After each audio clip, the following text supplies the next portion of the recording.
Hi అండి, అందరూ ఎలా ఉన్నారు? నేనైతే ఇవాళ ఈవినింగ్కి పులిహోర అయితే చేస్తున్నాను. నేను ఎప్పుడు చేసినా సరే ఇలానే చేస్తాను. లేదా ఇంకా ఇదైతే రైస్ అండి, నేనైతే ముందుగానే వండి పెట్టేసుకున్నాను. ఇంకా వండేసి చల్లబడటానికి అని చెప్పేసి అయితే ఇలా ఒక బేషన్ లాంటి దాంట్లో అయితే ఆరబెట్టుకున్నాను. ఇది ఆల్రెడీ చల్లారిపోయింది. ఇంకా అలాగే ఇది వచ్చేసి అయితే నేను చింతపండు పులుసు అయితే ముందుగానే ఉడికించి పెట్టేసుకున్నానండి. ఇందులో నేనైతే మన టెంపుల్లో చేస్తే ప్రసాదం టేస్ట్ రావాలనుకుంటే మనమైతే ముందుగా ఆవాలు మెంతులు దోరగా వేయించేసి అది పొడి చేసుకొని ఉడికేటప్పుడే వేసుకోవాలి. ఇందులో నేను పసుపు అలాగే ఉప్పు పసుపు అలాగే టేస్ట్ కంచెరి ఇది ముందుగానే ఉడికించి పెట్టేసుకున్నాను. ఇంకా అలాగే ఇవి వచ్చేసేమో పోపు, ఎండుమిరపకాయలు అలాగే తాలింపు దినుసులు, జీలకర్ర కూడా 1 టీ స్పూన్ అయితే తీసుకున్నానండి. ఇంకా ఇవి వచ్చే కరివేపాకు పచ్చిమిరపకాయలు కూడా తీసుకున్నాను. ఇంకా ఇవి వేరుశెనగ గుళ్ళు అయితే తీసుకున్నానండి. ఇంకా వేరుశెనగ గుళ్ళు కూడా ఒక 50 గ్రాములు అలా ఉంటాయి. నేనైతే కొంచెం క్యారెట్ తురుము కూడా తీసుకున్నాను, ఇది కూడా వేద్దామని చెప్పేసి. ఇప్పుడు ఫస్ట్ అయితే నేను కొంచెం అయితే ఆయిల్ ముందుగానే వేడి చేసి పెట్టుకున్నానండి. ఇంక ఈ ఆయిల్ని అయితే ఈ రైస్లో వేసుకొని అయితే ముందు రైస్ అంతా కలిసేటట్టుగా నేనైతే కలుపుకుంటాను. ఇలా పోసుకుంటూ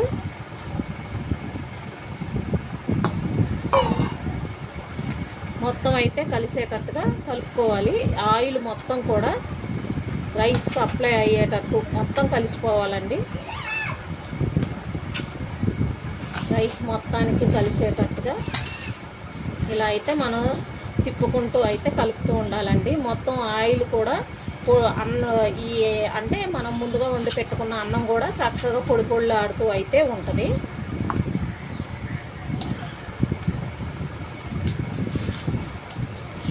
మొత్తం కూడా ఇలానే కలిపేసుకోవాలి.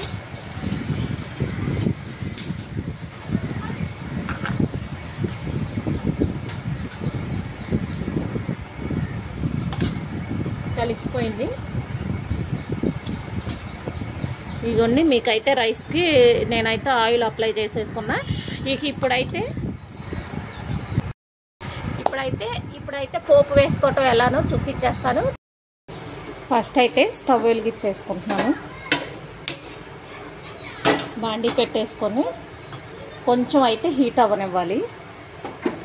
ఆయిల్ కొంచెం అయితే ఉంది, అది కూడా అయితే పోసేసుకున్నానండి. నేను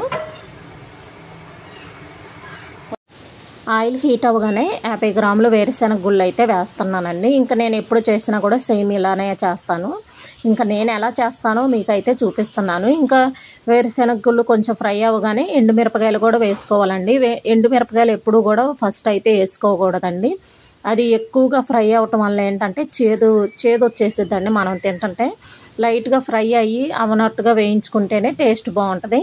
ఇంకా అలాగే తాలింపు దినుసులు వేరుశెనగ గుళ్ళు ఎండుమిరపకాయలు కొంచెం ఫ్రై అవ్వగానే కరివేపాకు పచ్చిమిరపకాయలు అయితే వేస్తున్నానండి. ఇంకా అలాగే ఒక చిటికెడు ఇంగువ కూడా వేస్తానండి. ఇంగువ ఇంకా అలాగే ఒక చిటికెడు బెల్లం కూడా వేసుకోవాలండి. ఇవి 2 వేసుకోవటం వల్ల ఏంటంటే పులిహోర అయితే టేస్ట్ చాలా బాగుంటుంది.